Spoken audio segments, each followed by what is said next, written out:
pages. So hopefully everybody tuning in. This is the Rat Pack Sports Show. We are live here on the Rat Pack Radio WRPR Wednesday night.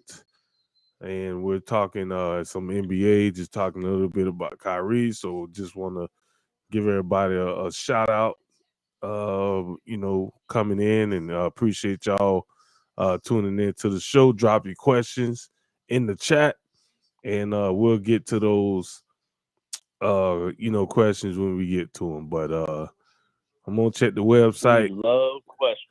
Yeah, we do. I'm gonna check the website, make sure our stream link is live on the website. If it is, it should be. And we got a caller here, so we're gonna take him on in. Ladies and gentlemen, and we are live on the Rat Pack Sports Show web page as well. So if you just want to head over to our web page and just watch the live stream and not interact or whatnot, you can do that as well.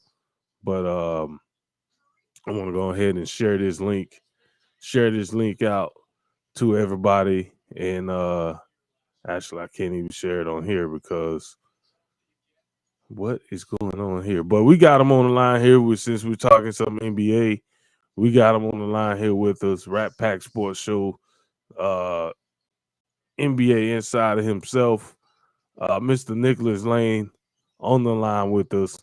What's going on, brother? Good evening, and good evening to the Rat Pack listeners. It's great to be on again. I'm doing well. How are you, Derek? Doing good, man. Doing good. Just getting ready to touch base on some NBA. I was just getting ready to, touch a little bit of base on the whole situation involving Irving and his, stipulations that he has to do, or the all right. So this is the Rat Pack Sports Show, folks, and on this show we don't care about, well, we do care, but we tell it like it is.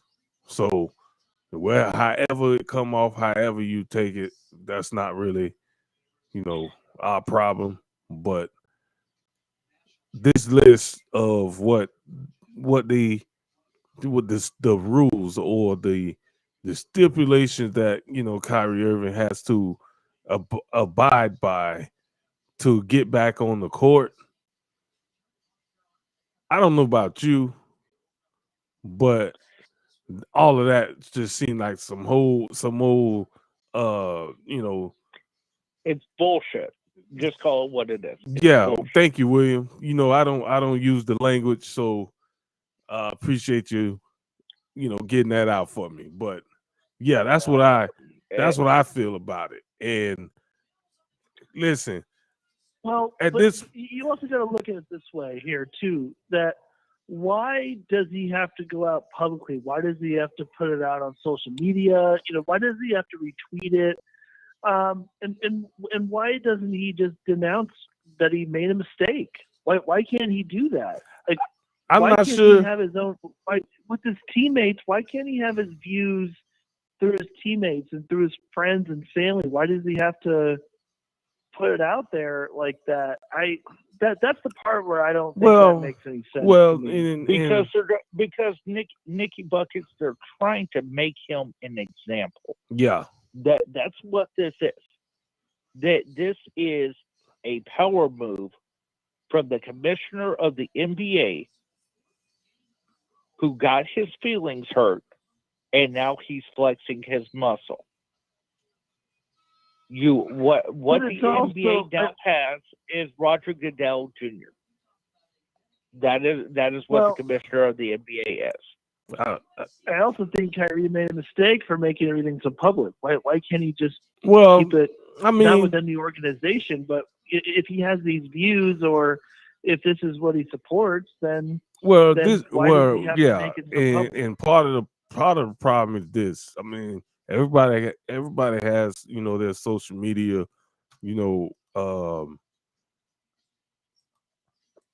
everybody has their social media pages. A lot of them is public, even though they talk about a lot of private stuff on those social media pages.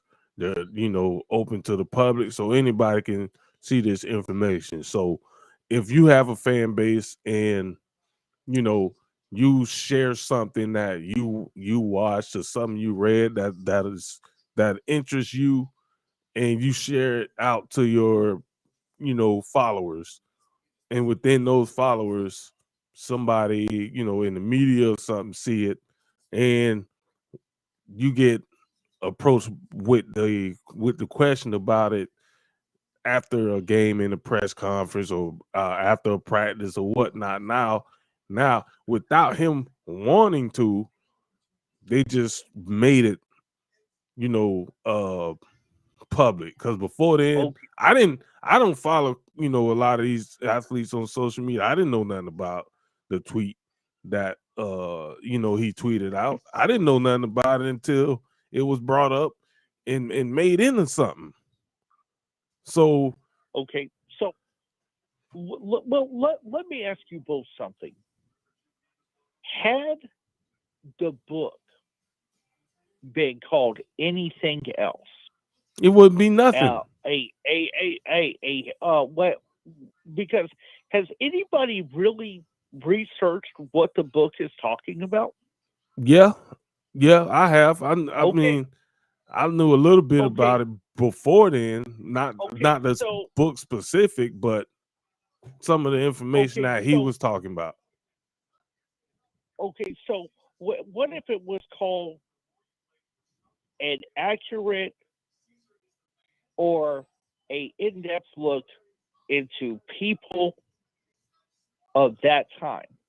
What if that was it? What if that was the name of the book? Would there be as much backlash as there is now? I don't know. I mean, it's been the book been on Amazon forever. Bezos banking. He's banking. Kyrie Irving making them rich. Just think about the millions of people that probably went and purchased that book and to read it or purchase the film to watch it. All this stuff sitting up on Amazon. Nobody said nothing about him. Well, he was able to obtain this information from this book from Amazon. So while everybody want to point the finger at him for researching this information, why ain't nobody saying nothing about where he got it from?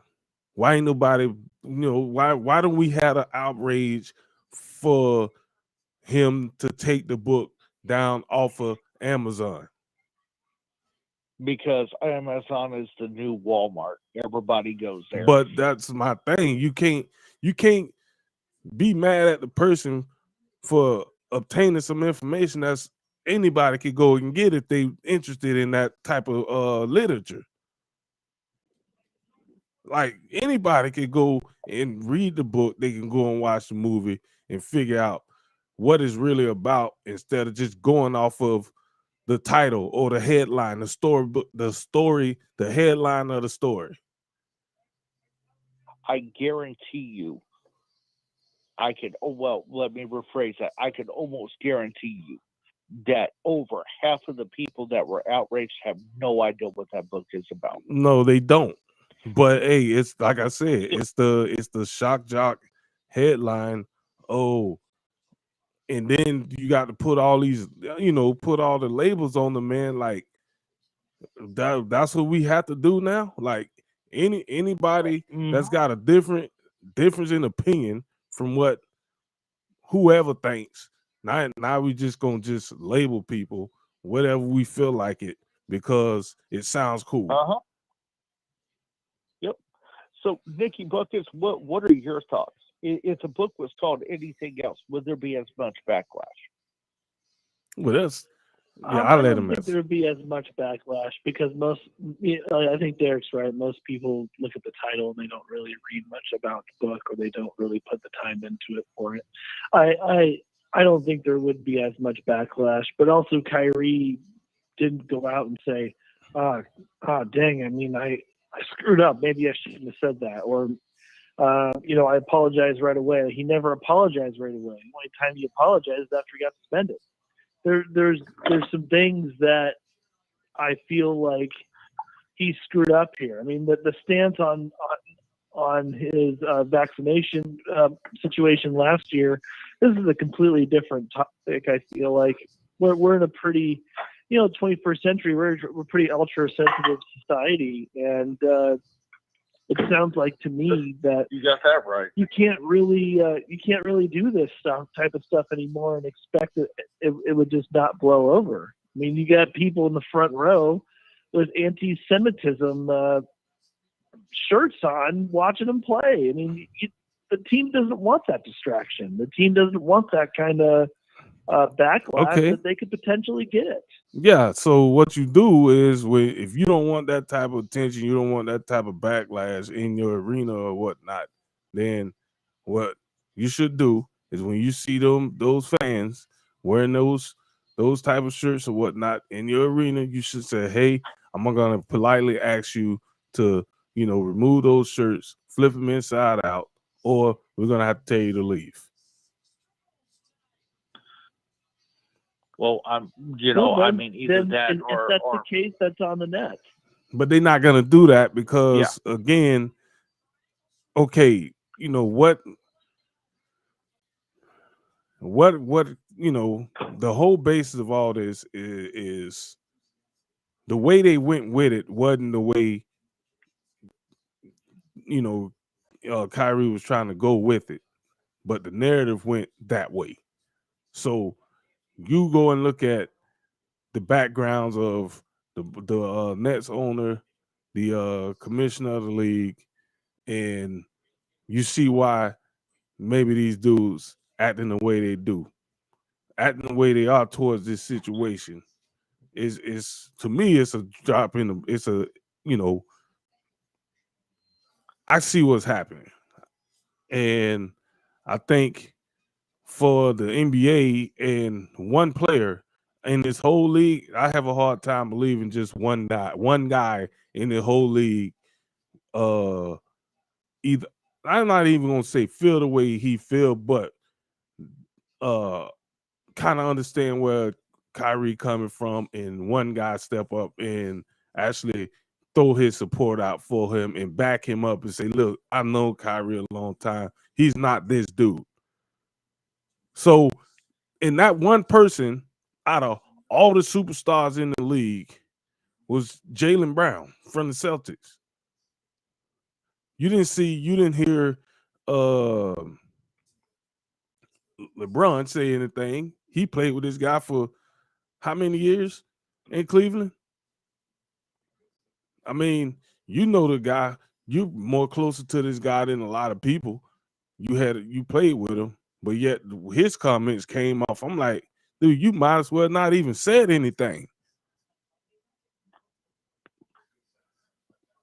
So to me, it goes back to the point of he should have just kept this between his teammates, his friends, and his family, and not even bring it up to the owner of the team or the GM or anything. Just if these are his views, then great. Let him be known in his circle, not everybody has to know. I think the one thing that I feel like maybe he should have done better. Not that it was wrong, because he was approached with a question and he just answered the question. But maybe just say, you know what? My personal beliefs, I'm here to talk basketball. I'm not here to talk about my personal beliefs. Because what I believe in ain't necessarily what you guys gonna agree with. Last season doing that. Yeah, and he spent all last season doing that. Yeah, and then last season, obviously, again, Kyrie, outcast, didn't want to, he didn't want to take the vaccine. In order to play basketball, he felt like that it wasn't worth his. It wasn't worth it to him. It wasn't worth it, so he didn't do it. And people made a big deal about that. That's his right. He can do whatever he wants to. There's millions of people around this country that decided they ain't gonna do it. Just because he's an NBA player and he's choosing not to play basketball because he don't want to, take the shot. Well, there's a ton of people that lost their livelihood and lost their jobs for the same reason. The only difference is Kyrie Irving is a public figure, but he didn't do anything any different than a whole lot of people. People that first responders, frontline workers that was in the middle of the heat when all this thing was going down, and then all of a sudden they're not allowed to work. So the only difference was it's Kyrie Irving. Let's make a big deal about it. Well, and the punishment here is obviously a minimum of 5 games. It's going to be longer than that. Fulfill everything. Yeah. What was that? No, I was just going to say, with the 5 games, you can hang that up. It's going to be, he's not coming back until he complete the list. That's the way I took it. A minimum. That's what I was saying, was a minimum of 5 games, and then you have to complete the list. I think he's going to be out a little while. He's not going to be out this whole season. The Nets are not going to waive him. I don't think any of that's going to happen. The Nets are not going to trade him. I do think he'll come back at some point, but I think it could be a month. It could maybe be a few more. I think this is game 3 of his suspension. So 2 more games, which would end you to the end of would be at the end of the week. I still think he has a few weeks to go in order to fulfill that list if he's going to come back. I think at maximum it's a month. Yeah, so I'm looking at stuff here, and you got Kareem saying Kyrie Irving is being unwittingly used to promote hatred and anti-Semitism, which that's what we're talking about. I believe he's, like William said, he's been used as an example. And I'm trying to find the list of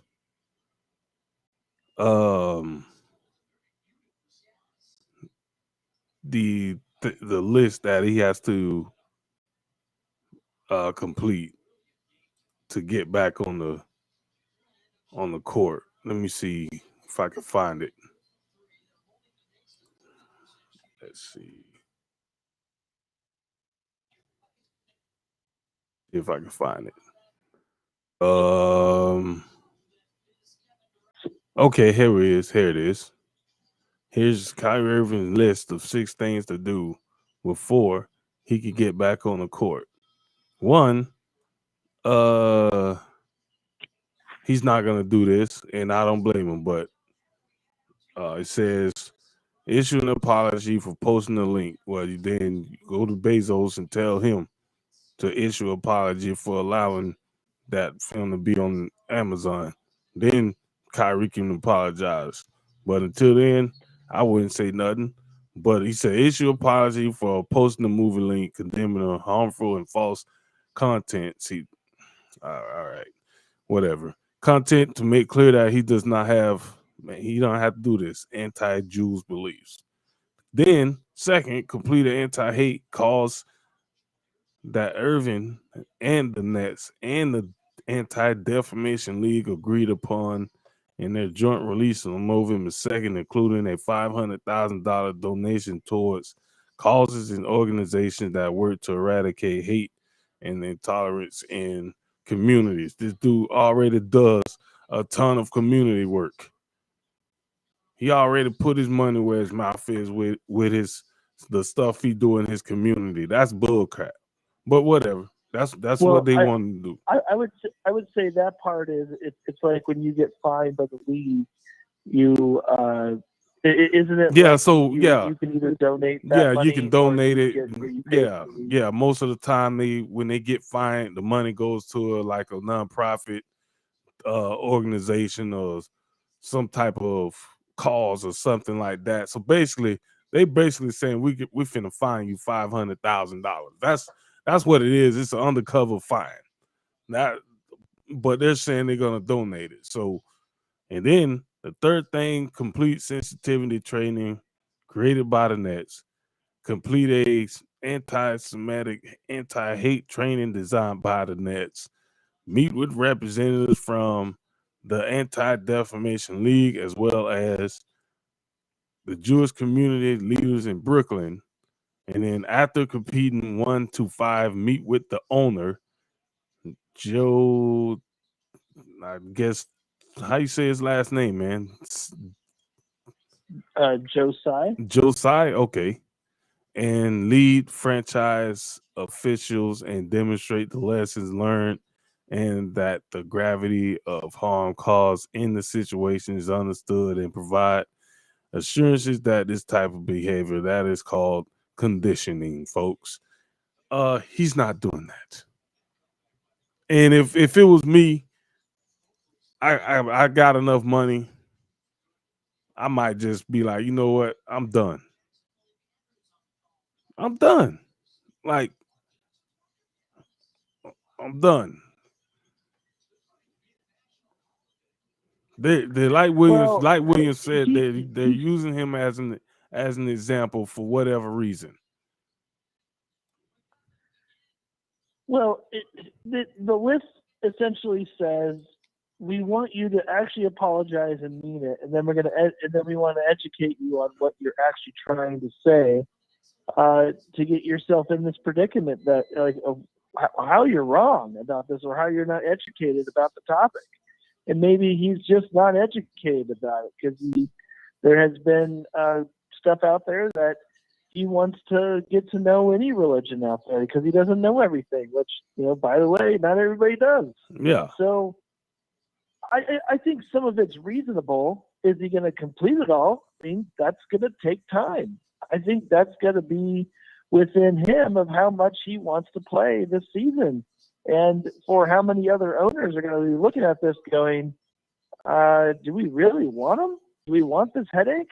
And that's where his talent will perceive that, yes, they will want the headache, but that not as much money.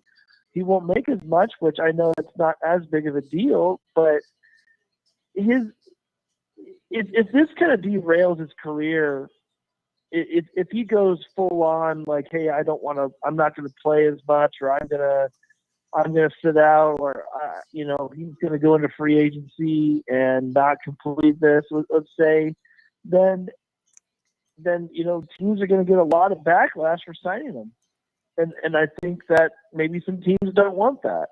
Yeah. Well, I know what I am gonna, because this was what some of this stuff. This is what I do when I, go and I hear about things. I want to learn more about it. I actually go and read the book or watch the film so I can get a better idea of what they're talking about. Like I said, I know quite a bit about a lot of this stuff because, people growing up being, a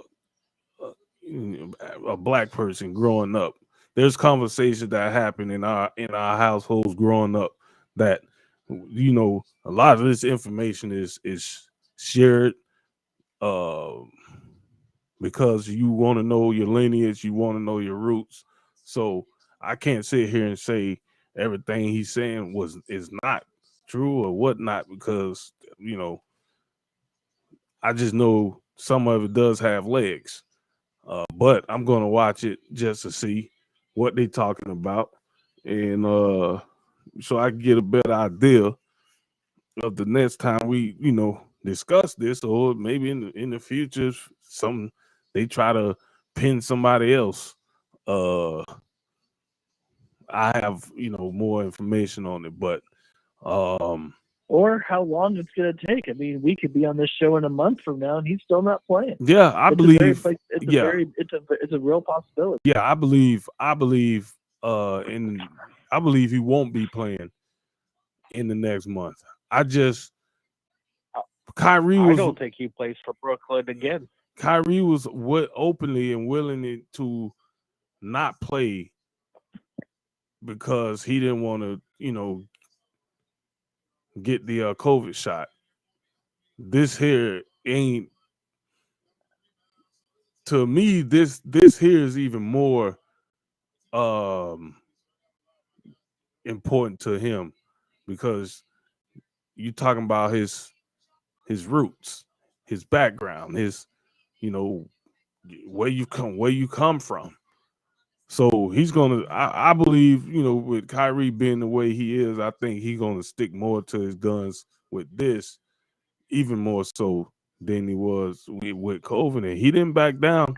I mean, it took the whole season, but he finally was able to play home games, you know, once the playoffs started and things kind of got you know, regulations and stuff was lifted with you know, for New Jersey, New York, wherever they're, I think New Jersey. So but that was the only time he was able to play in home games was once they lifted some of those measures. So, you know, I think Kyrie is his own man, and he ain't gonna let anybody tell him how to feel, what to think. You just can't do that to people. And at some point, you know, if you don't like somebody's opinion, you just agree to disagree. I don't like your opinion, you don't like mine. We can still walk this big world together. I ain't gotta like what you said, but just respect me as a person. That's it. But the way we going is, well, I don't like what you saying. I don't, you know, the respect is already thrown out the window, and we allow, and I'm gonna just say that we allow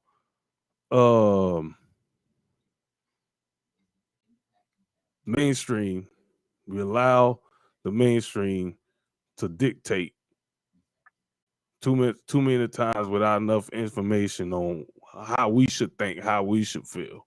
And it's been a lot of times where, you know, they might be wrong. They've been proven wrong. They ain't never gonna get no apologies from them. So why in the world should he have to apologize? Well, I'll tell you this: after the suspension went down, they were talking to Durant. You know, Durant was obviously treating it as more of a distraction compared to wanting Kyrie to come back and get this, blow this over and move on. It sounded like Durant was saying that, you know, we want to be past this distraction and move on with our season. So that it's a sign that it looks like the Nets are prepared to move on without him. And I mean, I still think that he will play this season, but I feel like at the end of the day, this is going to be a pretty long process. This is not going to be overnight. No, for sure. No, that's guaranteed. No, yeah, we can all agree on that, man. I just think, you know, I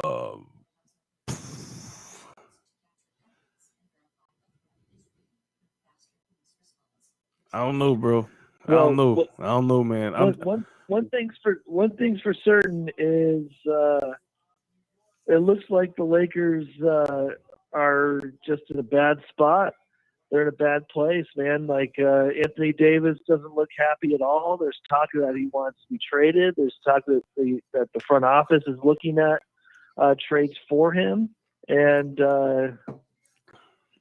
I mean, the Lakers I think they're going to be in a spot where they have to take even just like a decent offer and just have to move on if they decide to do this. Yeah. I mean, we've talked about you know, the Lakers here quite a bit, and I think their season is over with. You know, I know it's early, but they don't look good. They look dysfunctional, and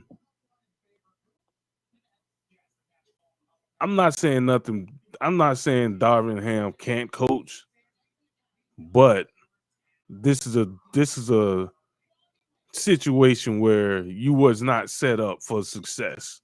Like, you took over a 37 win basketball team that didn't make the playoffs, that has LeBron James, Anthony Davis, and Russell Westbrook on the roster. You would never think that a roster with those three dudes would be a 37 win team. So right there, you're just been a punching bag, because one, you're a new coach, you're a young coach, you're a new coach, and you have to earn the respect of those guys in the locker room, and they're gonna test you. They're gonna see what if they can break you.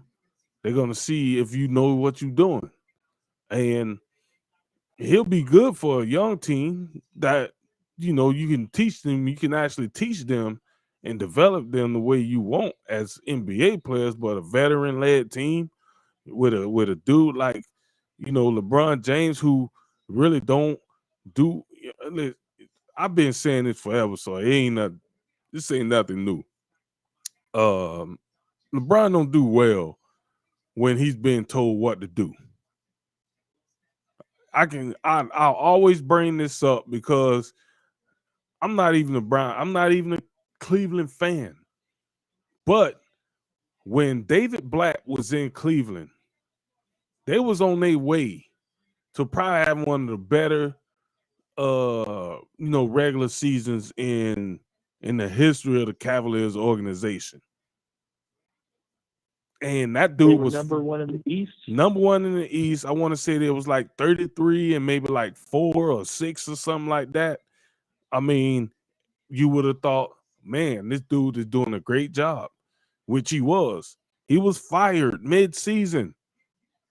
Never even really got a definitive reason why this man was fired.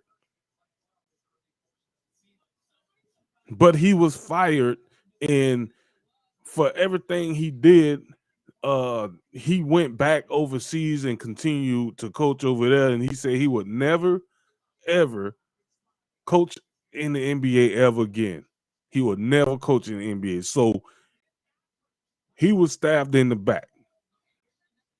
Something happened, and he saw the NBA for what it was, or the city, or Cleveland for what they was, or whatever the case may be. He was done wrong. Nobody gets fired when you are playing that good. So, but I remember in the preseason that they was in the press conference with David Black, and they was talking about the team, and it was talking about player accountability. And I remember him saying, it doesn't matter if you are the last person, the last person coming off the bench, or you LeBron James, I'm gonna hold you to that same standard. I'm gonna coach the same way. Doesn't matter. I don't care about your status. I don't care about how good you think you are. I remember him saying this, and I'm like, okay, so you finally have a basketball coach, a real coach. What happens? Not a yes man, but a real exactly coach. Not a yes man. Tyronn Lue, yes man. Exactly. You know what I'm saying? Darvin Ham. I think you can argue that Frank. I think you can argue that Frank Vogel was not a yes no, man. Yeah, Frank Vogel was not a yes man. He had some success, with other teams. It just didn't work out, in LA. His style didn't fit with what LeBron James wanted to do. Yeah, I keep saying this, and a lot of people be like, man, you just keep harping on it. I say, dude, I pay attention to these little small details a lot of people don't pick up on. But these teams, when you see how these teams reshape their roster when LeBron James show up, you can't sit here and tell me this man ain't beating his chest and trying to make power moves. He did it in Cleveland. He left them stuck. You went to Miami. That's the only organization that stayed true to what they wanted to do. They didn't give the house up for LeBron James. LeBron James came. We gonna play with these guys. Pat Riley. These are guys that's gonna be on this team. You gonna play with them. They didn't give it up to get him. They didn't bring in any veterans from the outside because this, they had leadership in the front office. Lakers don't have leadership up top. They've been in disarray for a long time. You know what I'm saying? We have had a lot of talk about how you got Rob Pelinka, who is not a definition of leadership, and of course the guy who pulls the strings on the, in the back end that nobody talks about, and that's Kurt Rambis. I think that he has a big part in this too. I feel like he can be he should be responsible for how bad this Lakers team is. I saw before the Nets and Brooklyn, or Brooklyn and the Knicks, who the Knicks just got shellacked. No big surprise. Team Ramrod got their butts kicked on national TV. Not surprised. But to me, when Stephen A. Smith said, if I were Rob Pelinka, I'd call it Bob Myers, and I would offer Anthony Davis for Klay Thompson and Draymond Green. Mm-hmm. There is no way, in any way, shape, or form, would I ever want to do that deal if I were the Lakers. I wouldn't even give him a call. It's pointless. There's no way I would even think about wanting Klay Thompson and Draymond Green for Anthony Davis. That would be a horrific return for the Lakers. You know what? Personally, I wouldn't even pull. I wouldn't do that trade. But if that's even a thought that could be the return that the Lakers could get, you might as well just keep Anthony Davis at that point. Yep. I agree there. That's not, I don't think it's a good trade for the Lakers. Number one. Number two, I don't think it's a good trade for Golden State. Are they off to a slower start than normal this season? Yes, they are. But they got all the pieces in place. They've built that team just the way they want to. If I'm any team in the league, and I'm not a GM, but if I'm any team in the league, I may not pull up the trigger on any trade that involves Anthony Davis or LeBron James, because I believe. Well, we talked about this last week that a guy like Durant during the offseason, it was a great example of how. What's the real price of trading for a guy like Kevin Durant? What's the real price of trading for a guy like LeBron? Yeah. The only way you would trade for LeBron is the Lakers would have to get young players and picks back, but at the end of the day, the Lakers don't want that. No. Anthony Davis is not going to want that, and so I just don't think you can even trade him. I just don't think it's possible. It seems too hard to even see that you could trade Anthony Davis 100%, but I don't think you can trade a guy like LeBron, and Durant was the example of why I don't think you can. Yeah. I just think that the situation they in, it is what it is, and the Lakers built this. They built this freaking lake, and they're gonna have to deal with it because up to that point, bringing in LeBron, we would have all sat here and gave the Lakers an A+ for all that talent that they acquired. To build that team from where they were, after Kobe retired. And we was on the show praising them for the moves they made. Man, look at this core. This young core that have all they need is time. All these guys are on other teams, and they're their number one and number two options. Every single last one of them. and you had all these dudes on the same roster. So if I'm I mean they could be a situation that we could look at as they could have been pretty good for a long time. They could have had all their picks. Mm-hmm. They would have been either under the cap or close to the cap with those guys locked up long term, and they would have probably they probably would have reacted to their coach differently when it came to a Frank Vogel or whoever might have came in by that point. Or you never know. They could have signed a free agent there. They could have made a couple of smaller trades and tried to take a gamble on some younger guys. They had all that luxury to do that, but they capped themselves on all of that when they did trade for Anthony Davis, of course. Yeah, it's And now, sorry, go ahead. No, I was just gonna say, it just they gave it all up.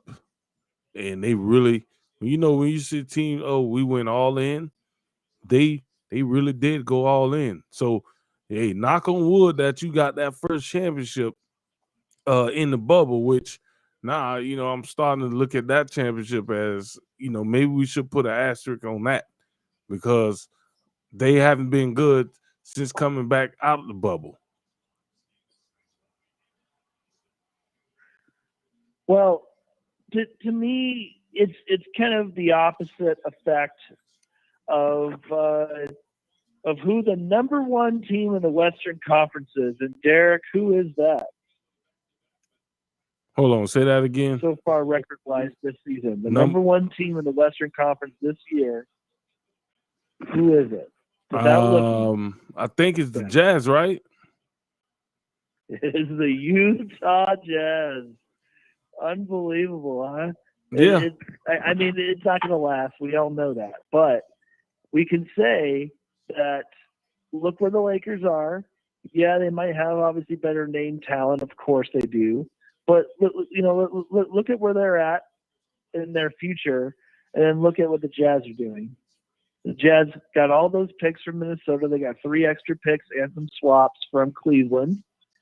They got Markkanen, who's playing like an all-star this year, believe it or not, Lauri Markkanen. Colin Sexton, to me, I've said this on the show many times, I don't think he's very good. I don't think he's a starting NBA point guard. And even on a rebuilding Jazz team that is surprising, Colin Sexton is still not starting for them. So to me, I don't think Colin Sexton is that much of a piece anymore in the league, but Lauri Markkanen certainly is.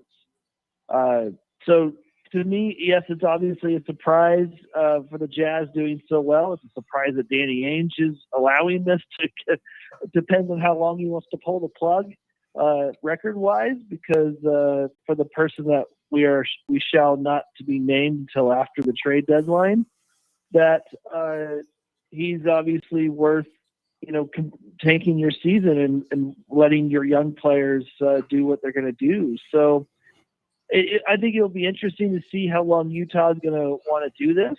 But hey, they got all those extra picks. They got a couple of pieces there, and Utah's in much better shape than the Lakers are.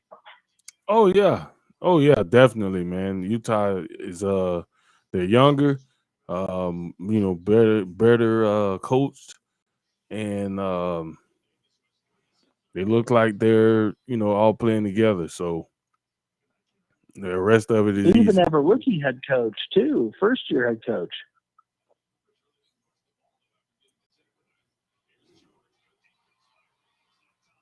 Mm-hmm. Yeah. So I mean, I don't know, boy. I think we talked about the Jazz for quite some time. I mean, Portland is a little surprising. I think, they'll probably come back to earth a little bit, but well, the thing with Portland is that Anthony Simons is finally putting that talent together. Has a couple of years to develop his body and change his game up ever since he came into the league from the IMG Academy. That he is ascending. He is getting a lot better. Jeremy Grant is obviously playing well for the Blazers as well. And one of the players in the Anthony Davis deal, Josh Hart, he's playing really well for the Blazers as well, too. So to me, the Blazers are definitely showing signs that they've actually shown patience with an Anthony Simons. He now has the opportunity to put up a lot of shots per night, to get a lot of minutes, because there's no CJ McCollum now. So I like what's going on in Portland. I think they're going to still be a playoff. I think they're going to be a playoff team this year, as long, obviously, as Lillard's health is around. But the Blazers are a little bit of a surprise to be as good as they are so far.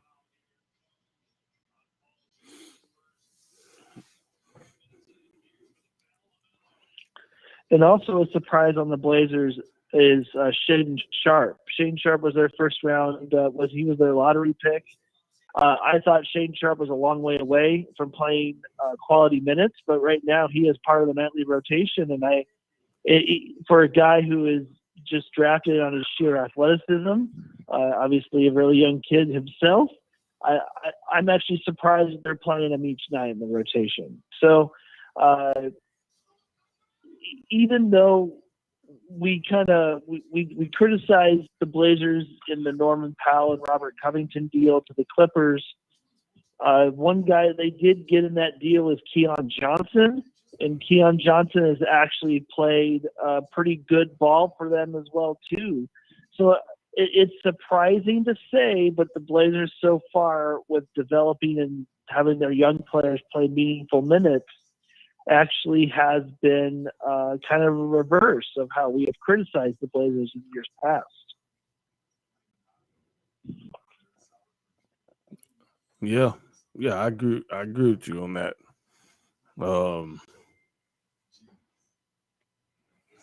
Let me see. I got this story here. I wanted to run it by.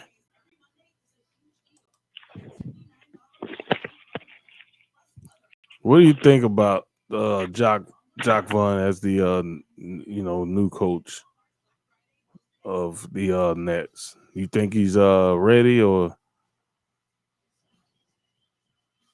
Yeah, I think he's ready. He had a stop in Orlando a couple of years ago that he didn't. I don't think he lasted very long with the Magic as their head coach, but I think he's ready for it. I think the players will respond to him pretty well, and I mean, how the Nets have to look at it is, as long as Durant's happy, then that they're going to be happy that we see Jacque Vaughn, as the head coach for the Nets. So I think for now, it was the right move. I mean, it was clearly a better move than hiring Ime Udoka. So I would say good on the Nets to take the interim tag off of Jacque Vaughn, and they signed him for next season too. So to me, I think that it was a good move. I feel like the players are going to like him. He's not a hard-nosed coach, but I do think that he is a good players coach, and he's probably going to have to get better on his X's and O's. But for now, I mean, they have their own limitations on their roster. They have no size inside, but their shooting is actually not bad. So I think the Nets will. I mean, they're going to be a playoff team regardless because they have Kevin Durant, no matter what. And even though Ben Simmons can't even score 10 points a night, there's also that factor that Ben Simmons is almost non-existent now. So despite all that, I still believe that the Nets will be good enough. They're not going to be a threat in the East this season, especially with obviously Kyrie not playing. So to me, I would say it was a good move.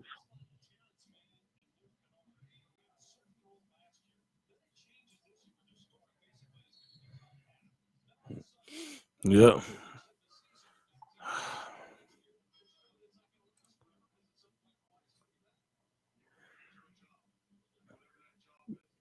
Have you been noticing, Derek, that the Magic are playing pretty good ball? Yeah, I've been following the rookie. and he's been impressive, man. Like I said, I didn't expect him to, be this good right out of the gate, but he's putting up some really good numbers, and he seems to be, getting some attention. So anytime, you're getting a little bit of attention, you're doing some good stuff. I mean, 23 points per game, and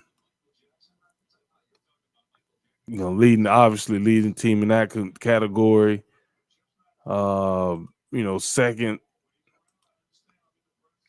Second on the team rebounding. 3.6 assists per game.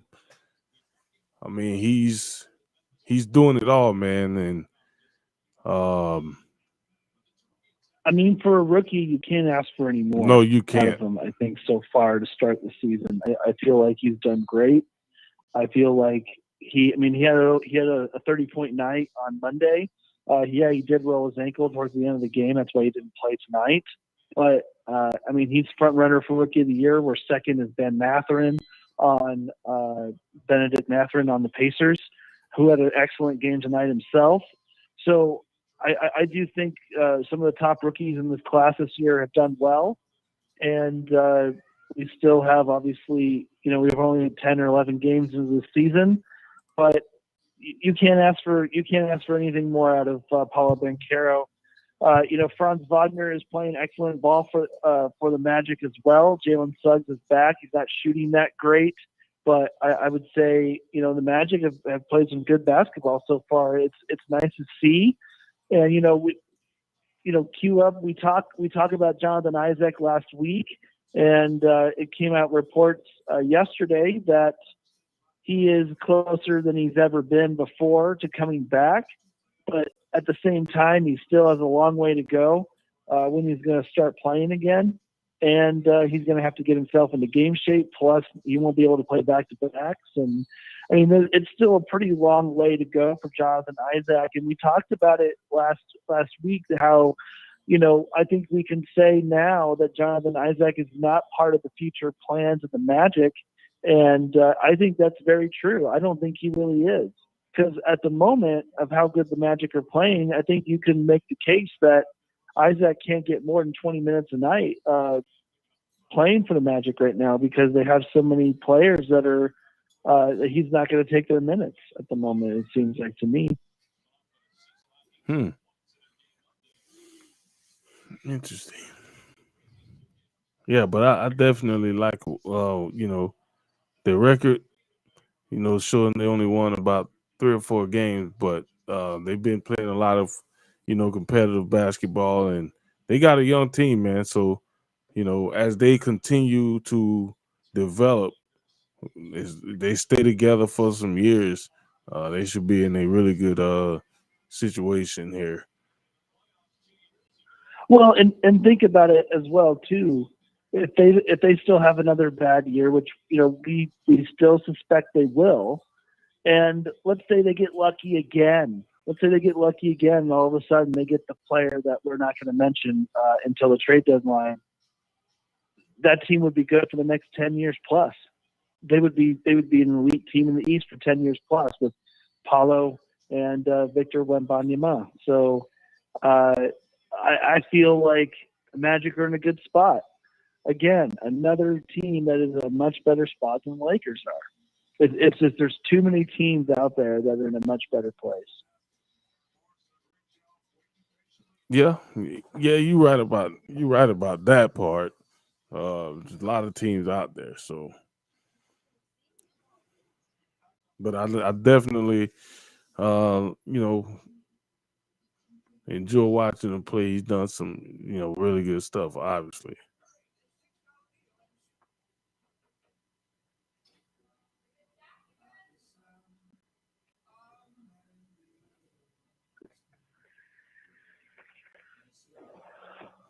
Well, I think I gotta get going, but I think the last thing I want to talk about here is what's going on with the Phoenix Suns and the DeAndre Ayton situation. Yeah. I think he is a candidate that he was signed. They offered a match sheet, they matched the offer sheet for DeAndre Ayton because they obviously want to keep the asset. But to me, I don't think this is going to end well in Phoenix. And at some point, he's probably going to be on the move. I don't. Maybe it's not this season, but it's going to be pretty soon. That the Suns, didn't prioritize him in free agency. They didn't give him a contract. They went out and told him that he had to go out and get an offer sheet. He did. The Pacers obviously gave him a pretty big one, and the Suns matched it right away. But at the end of the day, I feel like the Suns kind of botched that situation with a player like Ayton that they drafted a number 1 overall. I feel like you draft a player number 1 overall over Luka Doncic, by the way, that year. You have to be able to have a commitment out of him instead of letting him go out and find an offer sheet, telling him like, we're not going to lock you up long term. We want somebody to see what your value is, and then we'll just match that value. I think that's a poor decision. And whoever is going to be the new owner of the Suns, which that's going to be, in the works of happening, they're going to have to deal with that, whether to deal with an unhappy Ayton throughout his career going forward in Phoenix, or does he need to be on the move? Would you say DeAndre Ayton and Mikal Bridges for an Anthony Davis, and maybe try to get that 2027 pick out of the Lakers? Maybe that's not enough for the Lakers there, but yeah, it's the type of thing that you can go out and explore at least. Yeah. Yeah, I think it should be. I mean, Ayton is a big piece, to what they're trying to do. So I'm really not making the trade if I'm losing more than what I'm getting back in return. So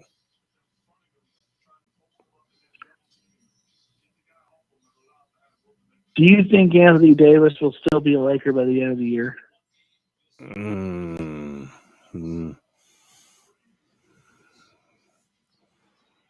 Dude, that's a tough one.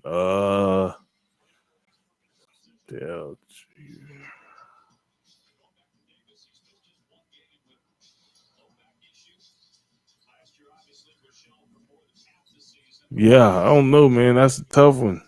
I'm thinking.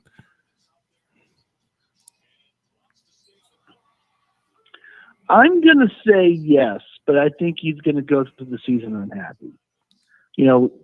From going to be a chip on his shoulder to the Lakers are going to have a really bad record, and they're going to have to make a lot of decisions. They're going to have to make some decisions at the deadline at that time.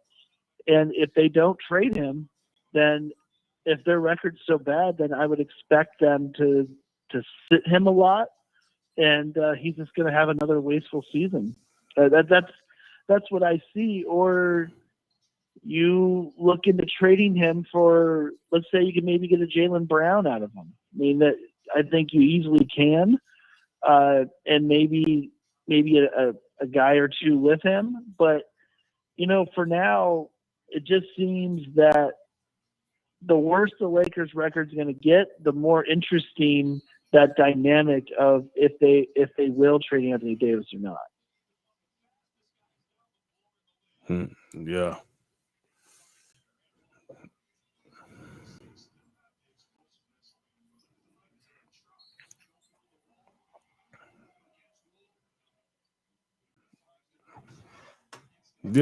Yeah. I mean, I agree with you. Let's see. My man Mike's. Oh yeah, Bobo. That's right, Bobo. Yeah. Bobo been playing really good too in limited minutes. He played good tonight too, as well for the Magic. Yeah. They beat the Mavericks. Yeah, so that's good for them all around. To have such youth, and they all get to grow together. So, but as always, man, never gets tired, never gets old.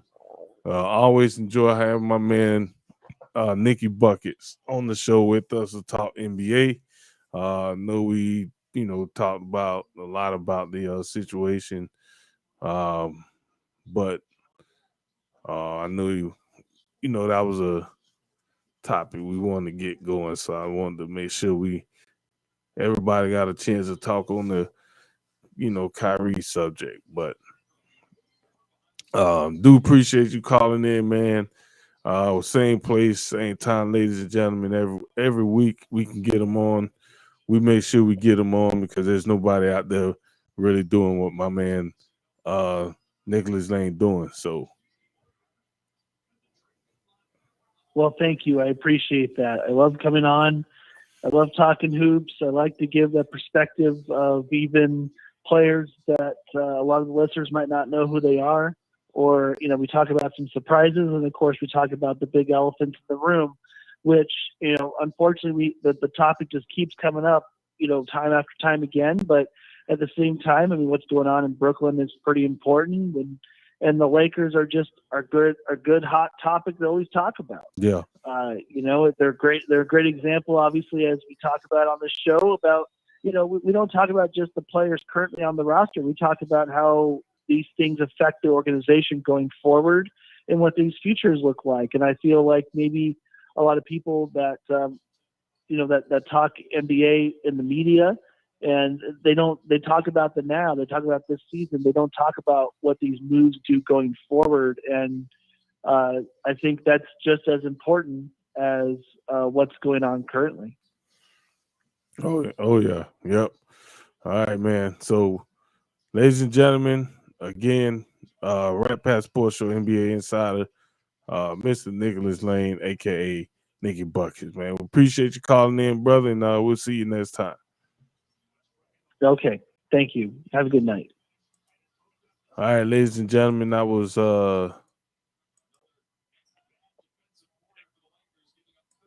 Nicholas Lane calling in to talk some NBA.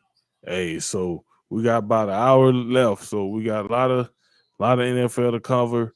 So what I'm gonna do here, real quick, we're even gonna cut this song short, but it's just enough time for me to,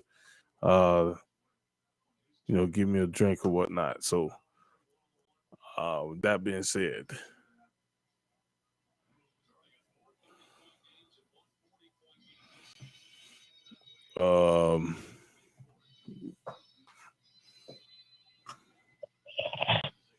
Oh yeah, and we do have Mr. William Graves, who waited patiently on the other line, back with us as well. So,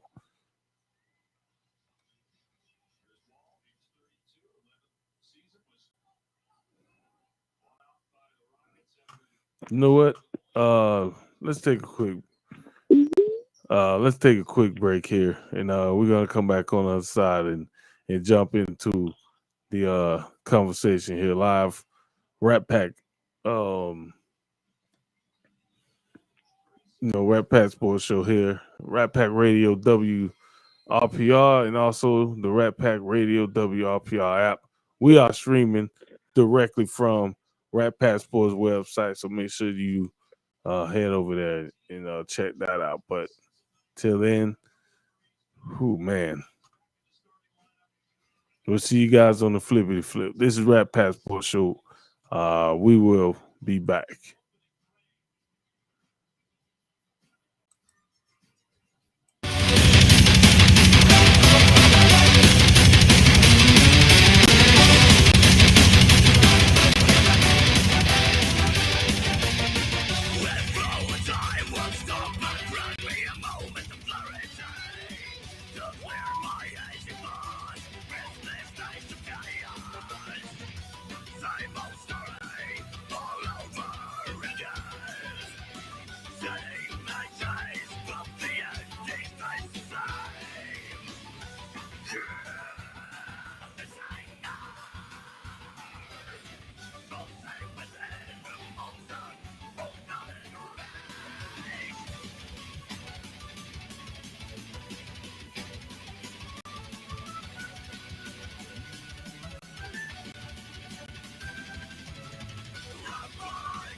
All right. We are back. Rat Pack Sports Show live. Rat Pack Radio, WRPR, streaming online. Rat Pack Sports.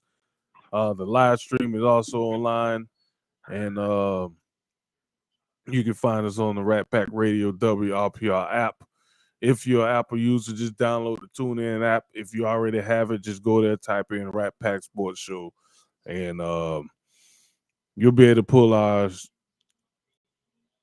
station up there. Actually, just if you're on TuneIn, just type in either Rat Pack Sports Show or WRPR Rat Pack Radio, and you'll be able to pull us up right there. So really good tools to have if you're on either Android or Apple. Both of them work great. So it really doesn't matter. As long as you tune in, that is all we care about. You tuning in. So we are back, and shout out, appreciate everybody listening. To the stream. Appreciate everybody on the live feed as well. My man Mike had a gang of questions, comments when Nicholas Lane was on the air. So I want to run back a few of those, what he was saying. And we had another Facebook user, don't have a name, but this is the comment that they wrote about the Kyrie Irving situation.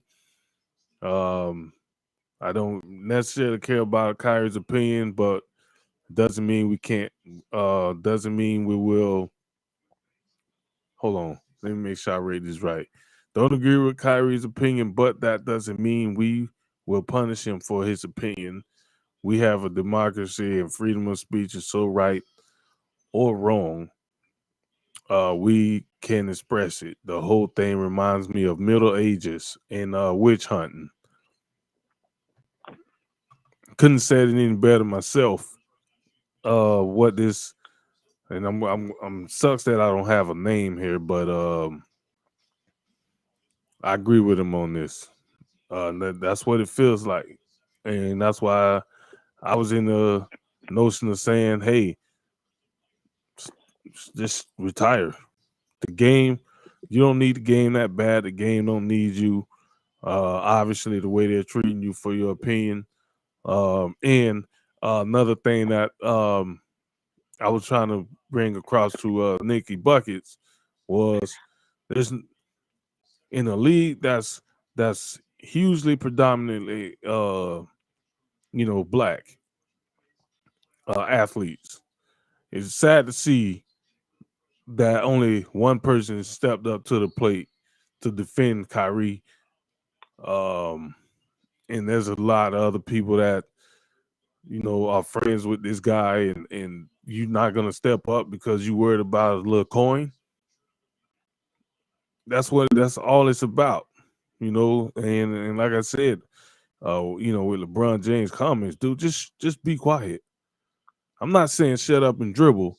What I'm saying is, if you can't support a friend in a situation where you know this is not this dude, you know he ain't this type of way, you know, the type of guy he is when it comes to, you know, spending time in the community, giving back to his people, and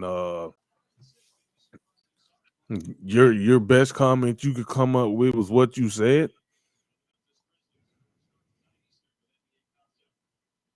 You fake activists. A lot of these players applaud them for what they do in their communities. You know what I'm saying? But it's the ones that's always running a trap, be the ones that's doing doing the least amount. You notice guys like Marshawn Lynch. If you ever was to find out, like we know because we talked about it here on the Rat Pack Sports Show, what this guy actually does in his community, the things that he do in his community. He don't even want to talk about it because he don't want the attention on him. He don't want that attention on him, and it's not about him. He's just doing what he do. Them the dudes that I'm going to respect. You know what I'm saying? But the ones that's, you know, every little conflict, every little social media outbreak, conflict, or you know, whatever happens, you always got something to say. But yet, what are you doing? Why you can't, you know, and Shaq and Barkley, I like them dudes, man. I respect Shaq for what he's done in his career. Use his platform, but I think both of them are just wrong. They're a lot older. They're, you know, a lot older than me. They're definitely a lot older than Kyrie. Barkley not no fool. He not stupid. You know, he with everything Barkley does. Everything Barkley has always came out. He's been open about a lot of things, especially his political views. You know, being a role model when you know, and that's the best you could come up with.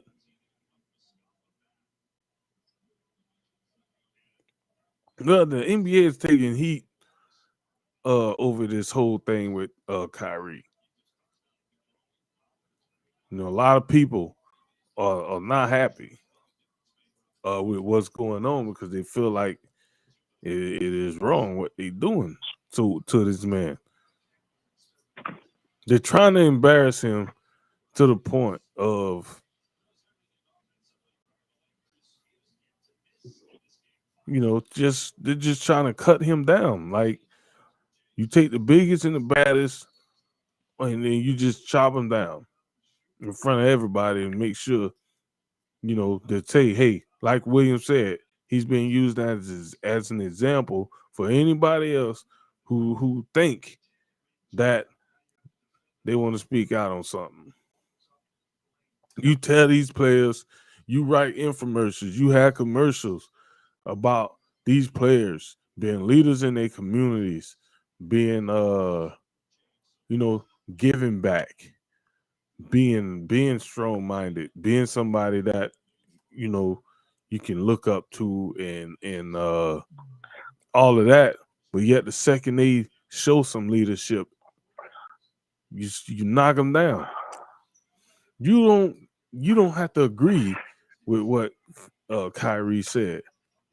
Maybe you don't want to. That's fine. You don't want to agree with it. But before we go lambasting this man, all them people that's beating their chest and you know making all the noise, Go see what this dude talking about. And then come back and see if you still feel the same way after you watch or after you read it. That's the best way to do it. But it ain't gonna never go down like that. And it is what it is. So well, no, because that would require some actual thought. Yeah. So we're here though. We're gonna jump into some NFL and talk about what's this week 12? Let's see.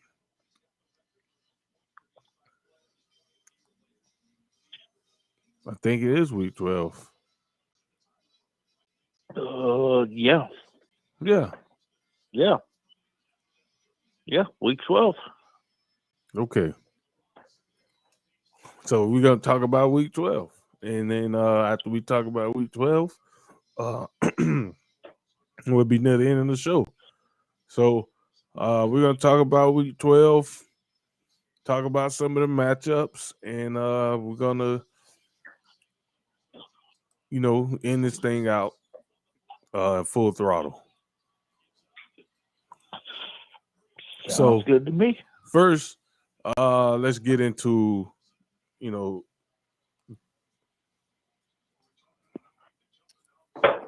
the Thursday night game here coming up tomorrow night between the Falcons and the Panthers.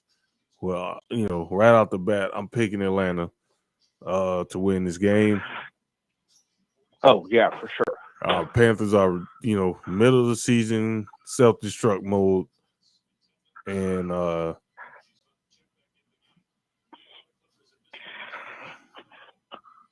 that's the only way it's probably going to be.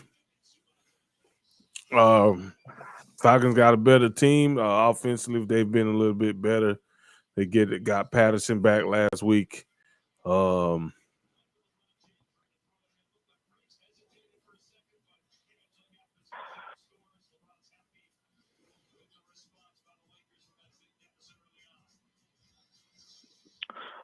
Well, I think the Panthers are just pretty much limping through the season. I mean, there's really not going to be a lot of frills or anything like that. That's why this loss that the Bucs suffered to the Panthers, that I guess that's why it kind of stings to me a little bit more than what it should.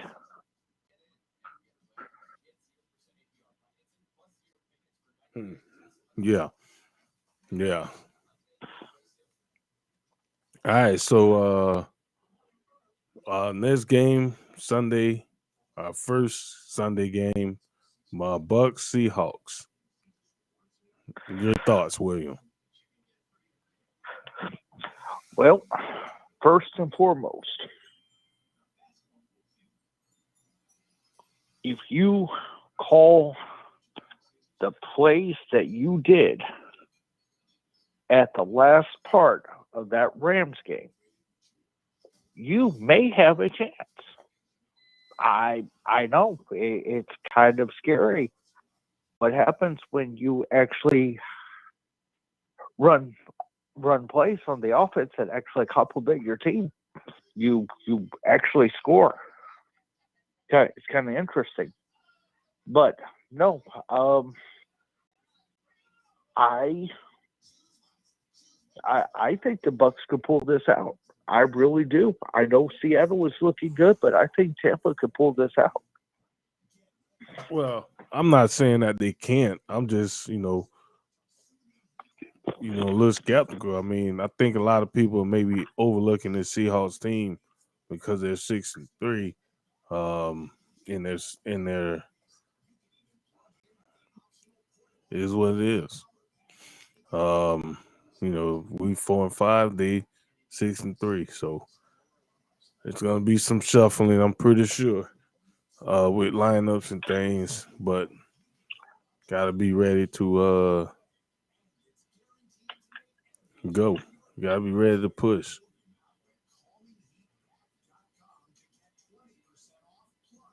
Yeah, absolutely.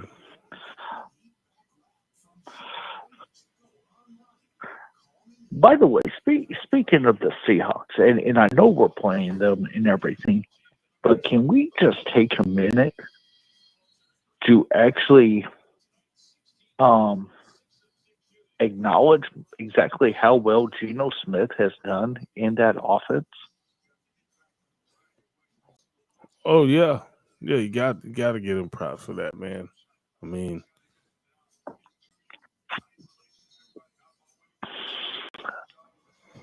I've been surprised, to say the least, because kind of embarrassed to say this, but I kind of wrote him off. And I'm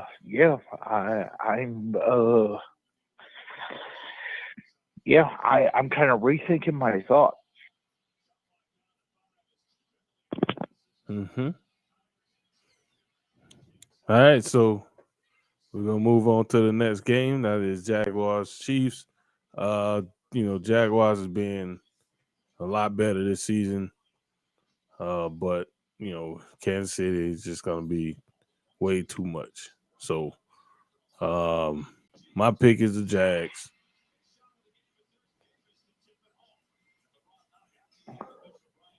Mm-hmm. Wait, now who are they playing? Who, the Jags? I mean the Chiefs, Jaguars. Chiefs, Jaguars.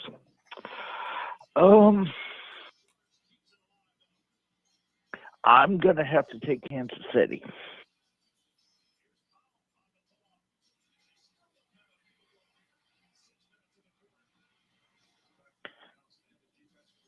Mm-hmm. All right, so let's see. We got some questions here. No, not yet.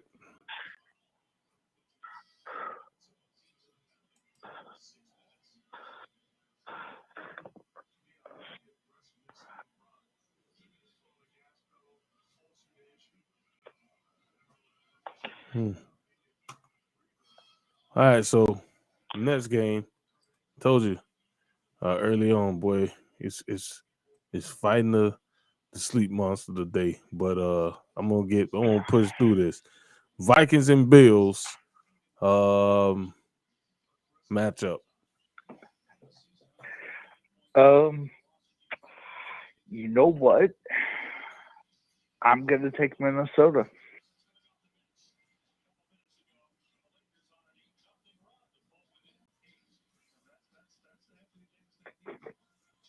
All right. Did I say I got Bills? Josh Allen may be out, but I don't think he will be.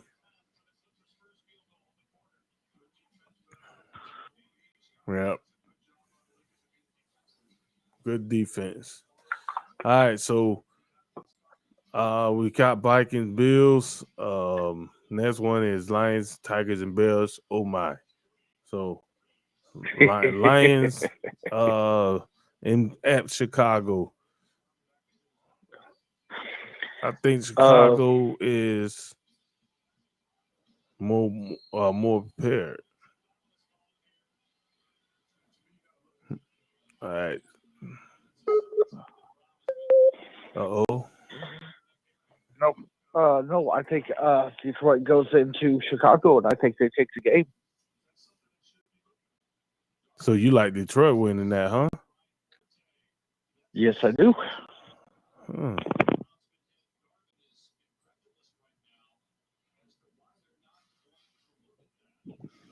All right, so we got Broncos and Titans. Titans all the way. Titans all the way. Wilson will make it interesting, and Boston defense they will do as such, but I like the Titans. Broncos got thick skin. They got a lot of people.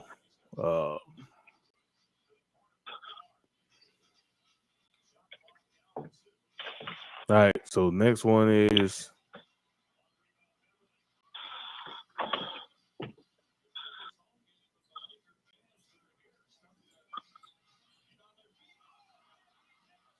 all right. Browns, Dolphins. I'm gonna take the Browns, even though the Dolphins 6-3. I think. Well, you know what? I'll go on the other side and I'll take the Dolphins. Dolphins are playing good ball. And in that retrospect, to me, the conversation needs to be over whether Tua is an NFL quarterback or not, because he is. He is going out. He is playing, and he's just outright doing in my opinion, a damn good job. So no, conversation needs to be over, and yeah, I think the Dolphins beat the Browns. All right. Well, I like the Dolphins myself. It should be a good game though. Browns are, finally getting some guys back healthy, and that all makes a difference. So, Texans, Giants. Giants.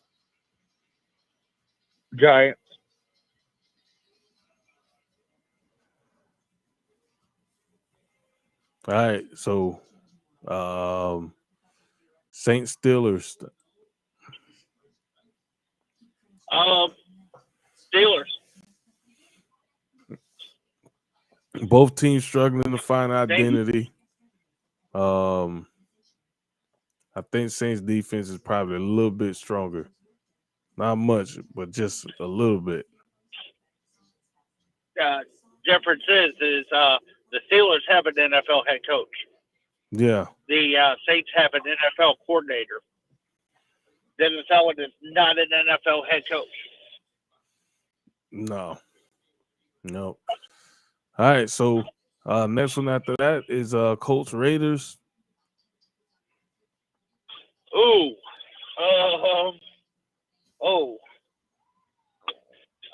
I picked the referees.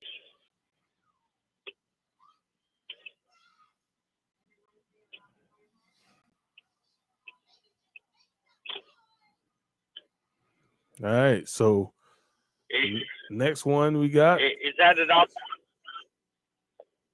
Huh? I said, is that an option to pick the referees? Hey, you probably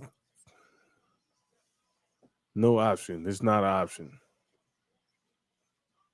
You know what? No, I'll tell you what. I'm going to take the Colts. I think it's going to be a little feel good moment for Jeff Saturday, and all that, because let's face it, the only reason that he is the head coach right now of the Colts is to try to get some fans into that stadium and all that. The little feel good story of the former Colts player through the glory years now being the head coach. That's all this is. Okay. So I'll take the Colts.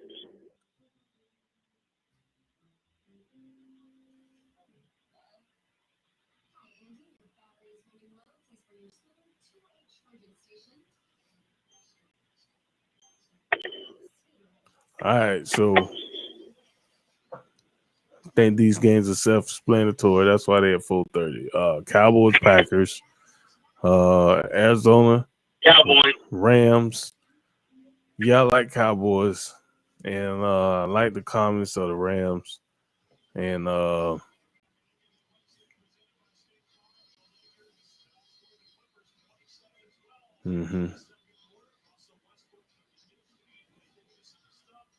Yeah, I'm right there with you. Cowboys and Rams on both of those games. Yeah, and then you got 49ers Chargers, taking the Chargers. And let's see. Eagles and Commanders. So sorry, Boss Hog, you're about to lose on Monday Night Football. Yeah.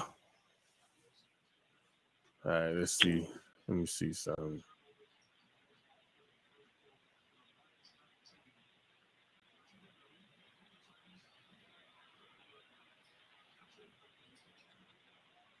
All right.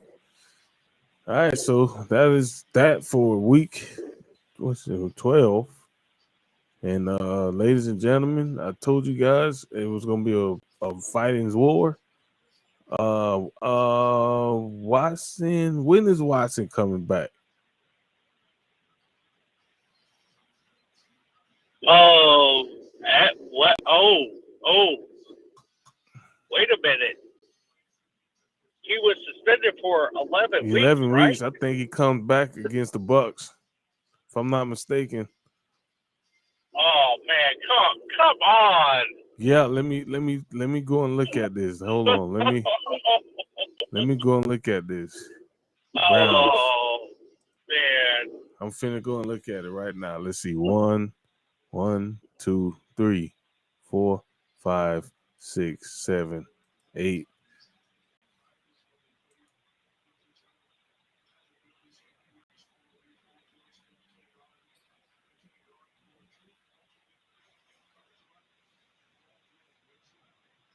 All right.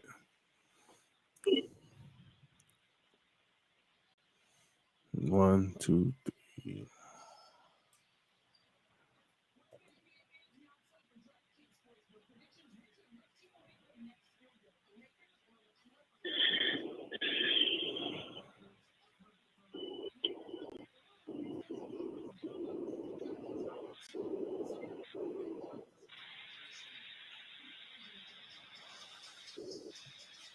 That was something I was looking for.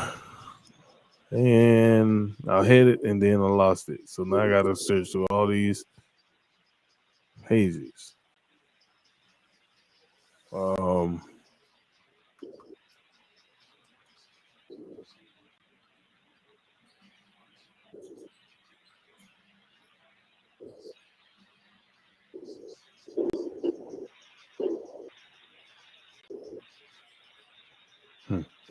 right, so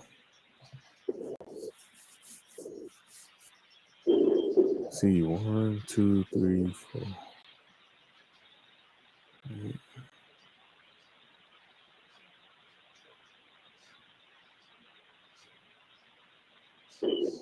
All right.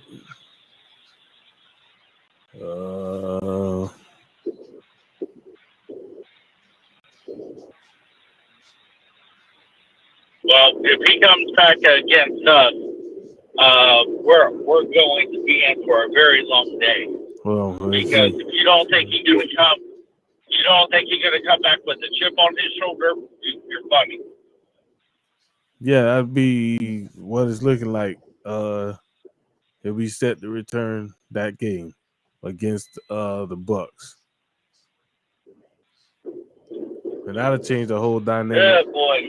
Yeah, that'll change the whole dynamic of the AFC. Oh, it will. It will.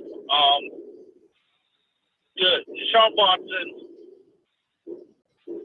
is one of those players that is he is he's a game changer. Yeah. He really is. Yeah. Better.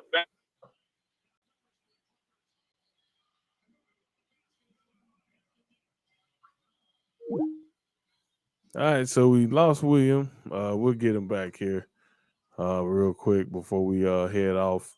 Ladies and gentlemen, what I was saying was, we're going to do these shows a little different. And there he is. So let's get him back on the line here. The man went through a dead spot or something. Yeah. Just a little dead spot. We've had a lot of bad wind through here and everything. So a couple of the cell towers have been damaged and stuff like that. So, but no. What I was going to say is even when Tampa was actually considering going after Watson, I was like, you know what, go for it, because that one he is a difference maker, plain pure and simple. But yeah, we're about to be in for a very long day.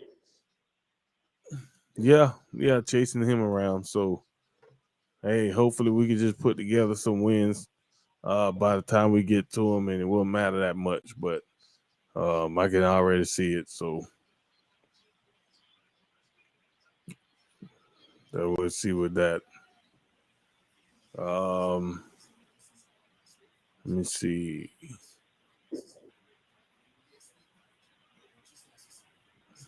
All right.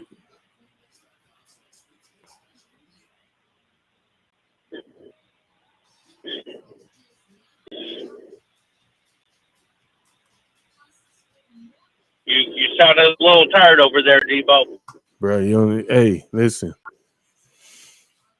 A little bit ain't even the right word, bro. Well, hey, you know what I like? You know what? These people on the live stream. Listen, we not on this live stream to sugarcoat nothing, bro. When I'm tired, I'm tired. But I'm gonna get through it because we only got about 15 minutes left. So I'm not getting out there, so you guys can see I'm not nodding to the beat yet or nothing like that. But you get in there though. Yeah, I'll be there in 15 minutes. I'll be sleeping. I'll be sleeping. I'll be sleep in 25. But oh man, well look, I feel you. Hey, William get on the air nice and fresh to let everybody know my man gets on the air nice and fresh because of his schedule. He literally wakes up right at showtime. So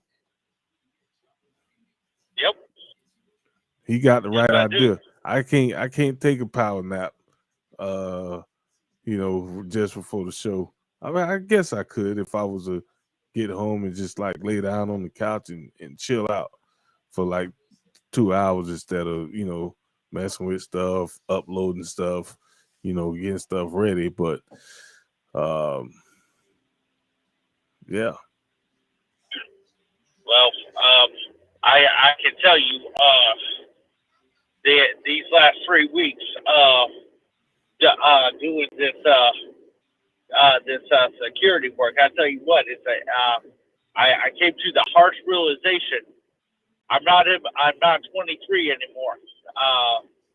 These hours that they about to kill me.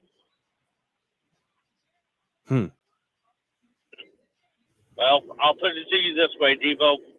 In the last 6 days, I've put in 85 hours. Whoa, shoot. Yeah, that's crazy. That is that is crazy, man. Well, and it's the same place. You know what? And I've been working the last 3 weeks straight too.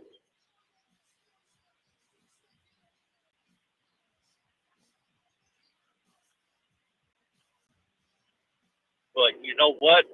Thing is that what I love about this is that I am my own boss. You know what? The hours are long at times, but you know what? I wouldn't trade it for anything.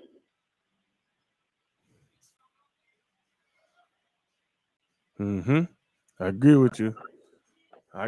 Man. And I don't mind. Like, yeah, some people care, but I've been showing people the real side, like you know, we don't put on ads just to get on the camera. We've never done that, and we will never start doing that. Nope. So nope, we are not those people. Yeah, I'm trying to change this. Okay, that looks better. All right, that's good. Yeah, but you know, we're not that. So Debo, I kind of overheard that you went out and had lunch with Byron Leftwich last week. Nah, you didn't hear that. I did. I did. I did it. You know what? It makes perfect sense. Considering during most of that game, or a lot of that game, he was actually calling some all right plays. And incidentally enough, it was almost exactly what you said he needed to call. So what's going on, Debo? You giving Byron Leftwich points or stuff? I wish. I mean, I wish I could get him to listen to me for a little bit. Well, let me ask you this: in all seriousness, how was it? How did you actually like seeing him actually call some actual plays where he had them lined up 4 wide?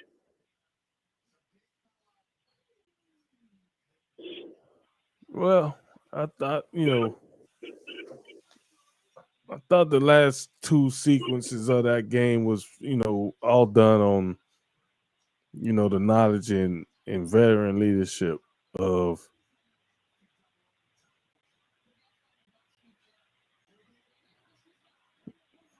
but I think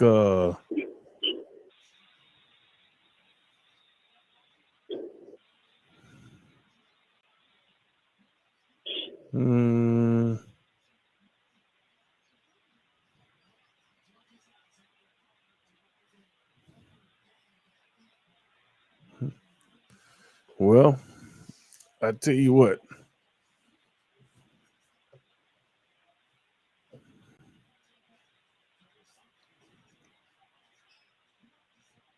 I do need What's going on, Debo? I do need a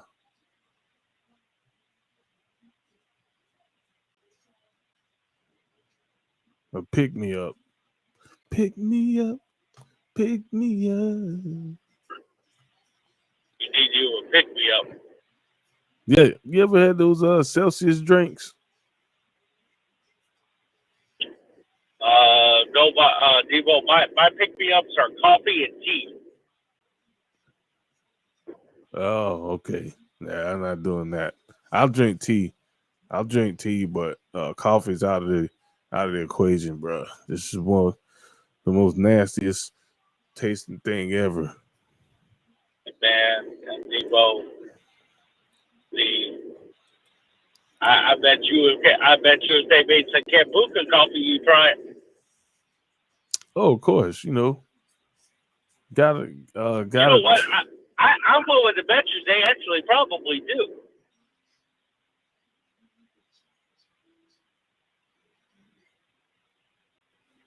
Yeah, they probably do.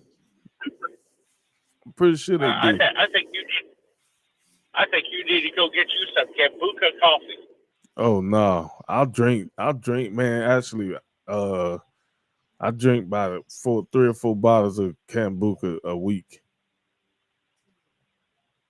Well, so I have been thinking about this, Debo. Yeah. I think next week, I think I'm going to try Kombucha one more time on the air. On the air, okay. On the air, on camera. Yes. Okay. Yes, I am. I'm going to try it. And you know what? I'll even let you pick the flavor. Okay. We'll make this interesting. And you know, and I don't want you. I want you to pick one that. You know what? What is the one that you? What is the kombucha flavor that you drink the most?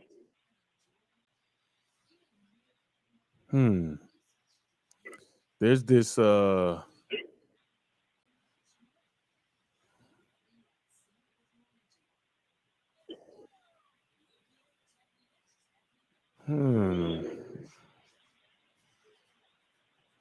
think it's like cherry, raspberry, lemonade, or all right, something like that. But it's pretty good.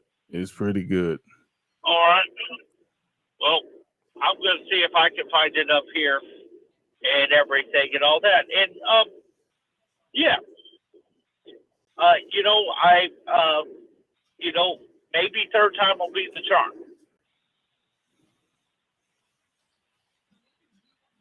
Okay. So there you go. Next week, Wednesday night, I'm gonna have me a little cup of coffee, wake myself up, and then I'm gonna get some kombucha. Yep. Yep. Well, ladies and gentlemen, I told you I had 10 or 15 left, and my tank just hit the E, and the light just came on. So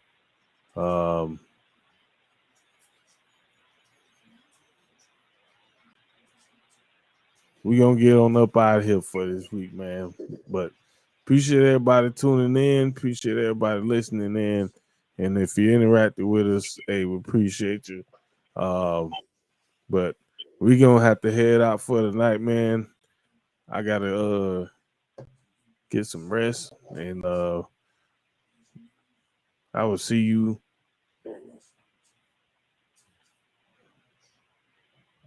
Yep. All right. So with that being said, brother, hey, again, appreciate you coming on, William. Every week it's a pleasure. Always. And ladies and gentlemen, if you're on the stream listening, yeah, my eyes getting heavy. But oh, by the way, really quick before we go, I want to give a shout out to a fellow radio DJ, Mr. Roger Rader. We appreciate you listening, man, and all that. Roger Rader, really good dude, and everything like that. I told him I'd give him a shout out on the show, and I almost forgot. But Roger Rader, appreciate you, man, and all that. I'll be talking to you soon. Okay. All right. So that being said, we're gonna get out of here, man. We will see you guys on the Flippity Flip. And with that being said, this is Rat Pack Sports Show. We're signing off. And we will see you guys next time. Peace. Peace.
Friday.